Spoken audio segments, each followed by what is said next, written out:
नमस्कार, आप सभी दर्शकों का बहुत बहुत स्वागत है देश न्यूज के खास कार्यक्रम ब्लैक बॉक्स में। मैं हूं आपके साथ निशा तिवारी। दर्शकों, 1950 का दशक, बेंगलोर के पास एक आदमखोर भालू ने दर्जन भर लोगों को मार डाला था। इसे शैतान कहा जाता था। फिर एक अंग्रेज शिकारी की गाड़ी खराब हुई और शुरू हुआ शेर और शिकारी का खेल।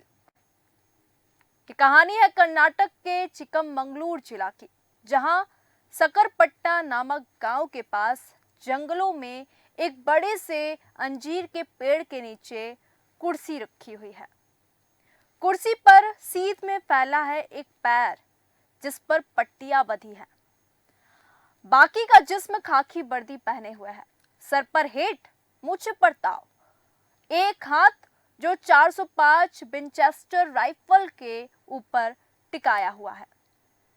खाकी वर्दी पहने वो शख्स पिछले 6 घंटे से इसी मुद्रा में बैठा है।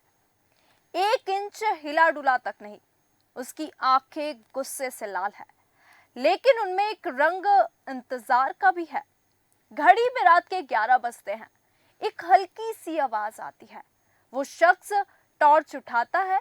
टॉर्च की रोशनी में उसे एक आकृति अपनी ओर आती दिखाई देती है। बड़े बड़े पंजे, नुकीले दांत। ये देखकर वो फुर्ती से अपनी राइफल उठाता है। उंगली ट्रिगर तक पहुंचती है। ट्रिगर दबता है। एक आवाज और जंगल एक बार फिर सन्नाटे से भर जाता है। ये कहानी है एक आदमखोर भालू की, जिसने 50 के दशक में मैसूर में आतंक मचाया हुआ था, जिसके बारे में कहा जाता है कि उसके सिर पर केन का निशान है। बाइबल के अनुसार केन आदम और हब्बा का बेटा था। अपने भाई को मारने के अपराध में ईश्वर ने उसे श्राप दिया और तब से श्राप का निशान उससे जुड़ गया। कहानियां और भी थी। मसलन गांव वाले कहते थे कि उसने एक छोटी लड़की को किडनैप कर लिया था और जब वो लड़की चंगुल से भाग निकली, भालू आदमखोर बन गया।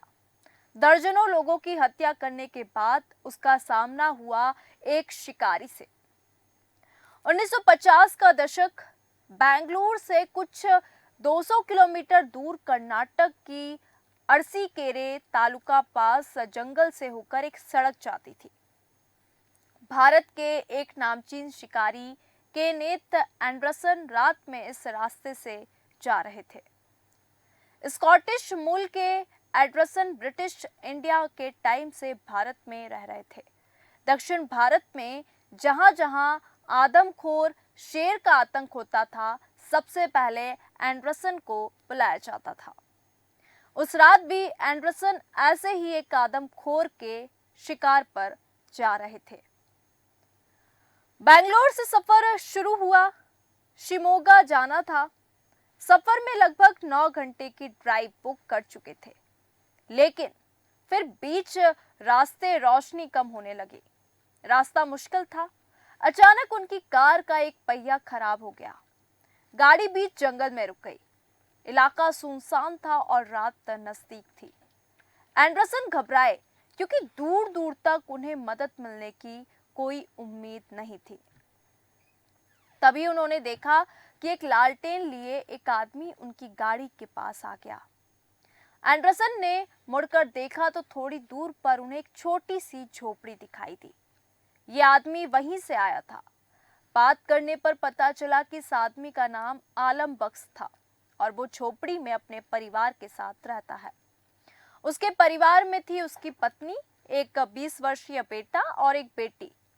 आलम ने बताया कि ये झोपड़ी दरअसल एक धार्मिक स्मारक है और वो यहाँ रहकर इसकी रखवाली करता है। उसका काम था यहाँ हमेशा एक दिया जलाए रखना और इसी काम की उसे तनख्वाह दी जाती थी। आलम ने गाड़ी ठीक करने में एंडरसन की पूरी मदद की। एंडरसन को अपने घर आने का न्योता भी दिया और उन्हें चाय भी पिलाई। एंडरसन ने आलम को धन्यवाद दिया और सुबह होते ही अपने रास्ते चल दिया। इसके बाद एंडरसन जब भी उस रास्ते से जाता, हर बार वह आलम से मिलने के लिए जरूर रुकता और कोई छोटा मोटा गिफ्ट उसके साथ अपने साथ लेकर जाता और उनको देता। उनमें अच्छी दोस्ती हो गई थी। आलम से मुलाकात वाली घटना के 1.5 साल बाद एक दिन बेंगलुरु के पब में एंडरसन अपने साथी शिकारियों के साथ बैठे थे। बातों बातों में उनके एक साथी ने उन्हें अरसीकरे के आसपास के इलाके के एक आक्रामक आदमखोर भालू के बारे में बताया, जिसने कई लोगों को मार डाला था। उस समय एंडरसन ने इस बात पर ज्यादा ध्यान नहीं दिया, लेकिन फिर कुछ रोज बाद उनके पास अरसीकेरे से एक पोस्ट कार्ड आया, जिसमें उर्दू में लिखा हुआ था। एंडरसन को उर्दू आती नहीं थी। वो ये तो नहीं समझ पाए कि पोस्ट कार्ड में क्या लिखा है, लेकिन इतना समझ गए कि ये उन्हें आलम ने भेजा है। वो जानते थे कि पोस्ट कार्ड की कीमत चुकाना गरीब आलम के लिए एक बहुत बड़ा खर्च था, इसलिए उन्हें अंदेशा हुआ कि कोई बहुत जरूरी बात है या आलम किसी मुश्किल में है। इकलौता शब्द जो एंडरसन उस पोस्ट कार्ड में समझ पाए थे वो था भालू। एंडरसन समझ गए कि आलम उसी आदमखोर भालू की बात कर रहा है जिसके बारे में एंडरसन के दोस्त ने उस रात पब में बताया। उन्होंने अपनी विंचेस्टर राइफल निकाली। इसी राइफल से उन्होंने दर्जनों आदमखोरों का शिकार किया था। एक बैग में एक जोड़ी कपड़े और एक टॉर्च लेकर पोस्टकार्ड मिलने के कुछ घंटे बाद ही वे आलम के घर की ओर निकल पड़े। वहां पहुंचने के बाद एंडरसन ने देखा कि आलम के घर में मातम पसरा हुआ है। जब आलम ने पूरी कहानी सुनाई, एंडरसन का दिल भर आया। आलम ने बताया कि लगभग 1 हफ्ते पहले रात के समय जब बाकी परिवार सो रहा था, उसका बेटा घर से बाहर निकला। कुछ ही दूरी पर उस पर एक भालू ने हमला कर दिया। आलम ने बताया कि ये एक स्लॉथ बियर था। स्लॉथ बियर भारत में पाए जाने वाली भालू की प्रजाति होती है जो काफी आक्रामक होती है। आलम के बेटे की गर्दन पर भालू ने हमला किया और उसके सीने को अपने नाखूनों से फाड़ डाला। जैसे तैसे आलम का बेटा इस जख्मी हालत में घर के पास पहुंचा, लेकिन घाव इतने गहरे थे कि उसका बचना मुश्किल था।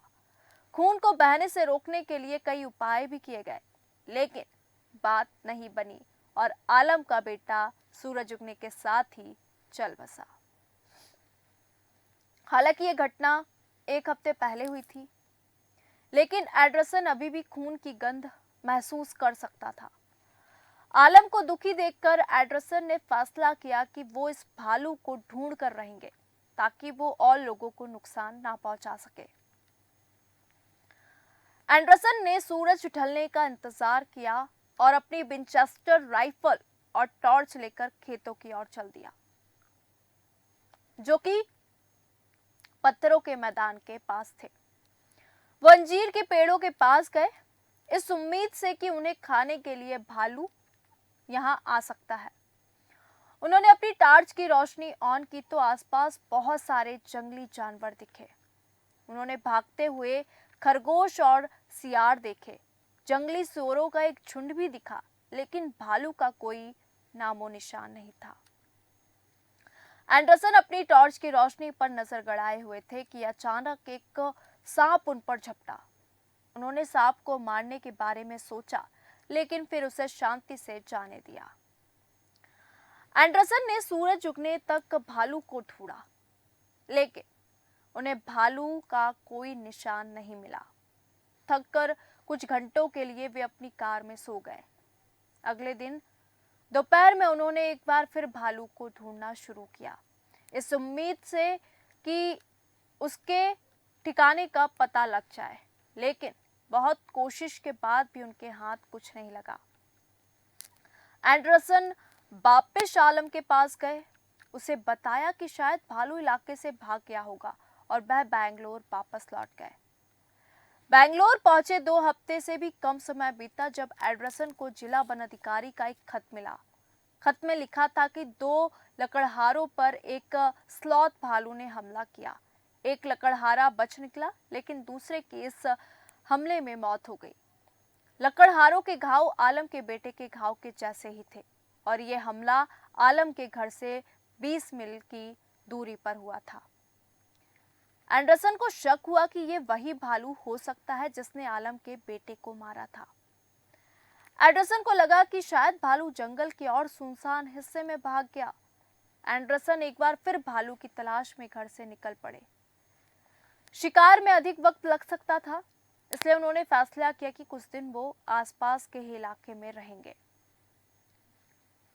जंगल में मैसूर वन विभाग का एक क्वार्टर था। एंडरसन उसी में शिफ्ट हो गए। उनकी खोज लगातार जारी थी। इसी बीच एक और घटना हुई। एक छोटा लड़का जंगल के पास खेल रहा था और उसका भाई बकरियां चरा रहा था। कुछ देर बाद छोटे लड़के ने अपने भाई को चिल्लाते हुए सुना। आवाज थी। वो रोते हुए एंडरसन के क्वार्टर तक पहुंचा और दरवाजा खटखटाया। एंडरसन उसके बड़े भाई को ढूंढने उसके साथ चल पड़ा। ढूंढते ढूंढते रात हो गई। खतरे के डर से एंडरसन ने छोटे बच्चे को वापस अपने क्वार्टर भेज दिया और आगे का रास्ता अकेले तय किया। एंडरसन ने आवाज लगाई, लेकिन कोई जवाब नहीं मिला। कुछ देर बाद उन्हें एक आवाज सुनाई दी। एंडरसन अपनी किताब man esters and jungle killers में लिखते हैं, ये कहराती हुई आवाज थी, कमजोर लेकिन फिर भी सुनाई देने वाली। जल्द ही उसकी चीखों का पीछा करते हुए वो एक पेड़ के पास पहुंचे। भालू ने चरवाहे को जंगल में खींच लिया। लड़का जख्मी हालत में गिर पड़ा था। उसने गाल की हड्डियां जो थी वो फ्रैक्चर हो चुकी थी। चेहरे से मांस अलग हो चुका था और चेहरा नीला और सूजा हुआ था। उसका पेट खुला हुआ था और उसके अंग बाहर हुए थे। लड़का हल्के होश में था। एंडरसन को पता था कि इसके जिंदा रहने की संभावनाएं कम थी, लेकिन फिर भी वो उसे पीठ पर लेकर किसी मदद की उम्मीद में चल निकले।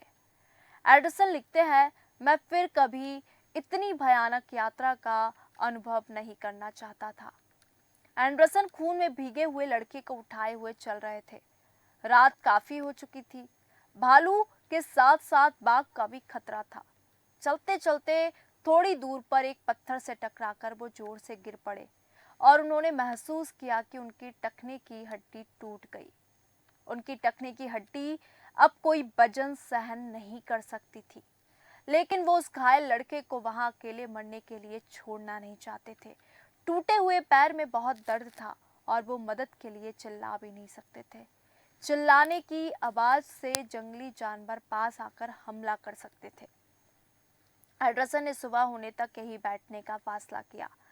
सुरक्षा के लिए उनके पास अपनी राइफल थी। उन्हें नहीं पता था कि उनकी टॉर्च कितनी देर तक चलेगी, इसलिए उन्होंने इसे किफायती तरीके से इस्तेमाल करने का फैसला किया।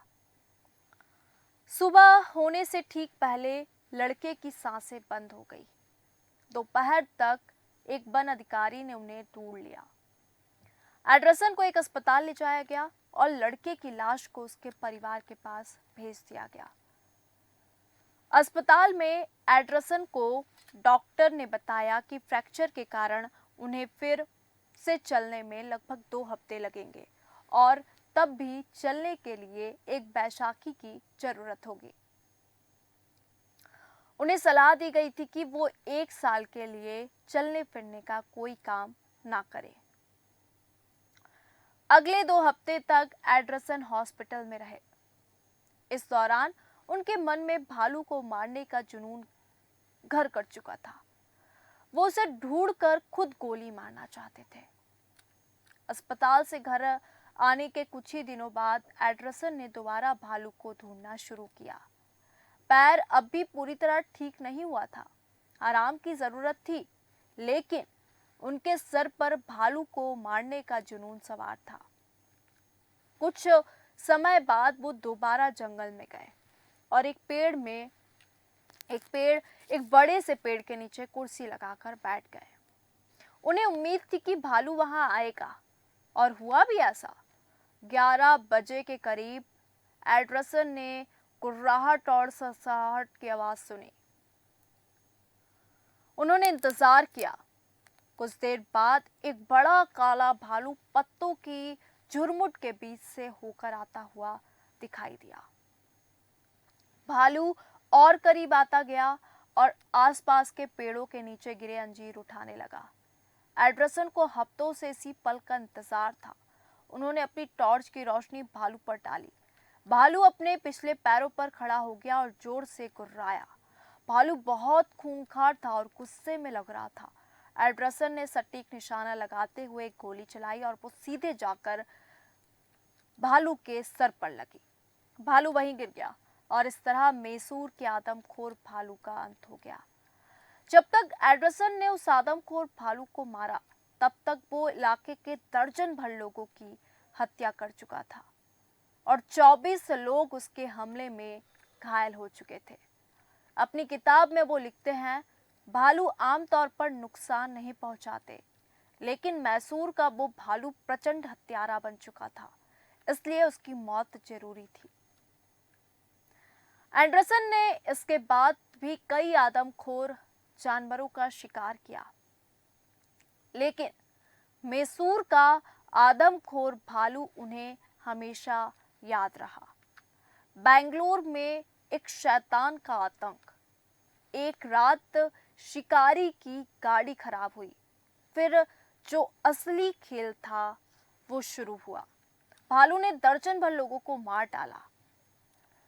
एक शेर और शिकारी का खेल आप देख सकते थे, क्योंकि 50 के दशक में मैसूर में जिस तरीके से आतंक मचाया था, बेंगलुरु के पास एक आदमखोर भालू ने दर्जन भर लोगों को मार डाला और इसे एक शैतान का नाम दिया।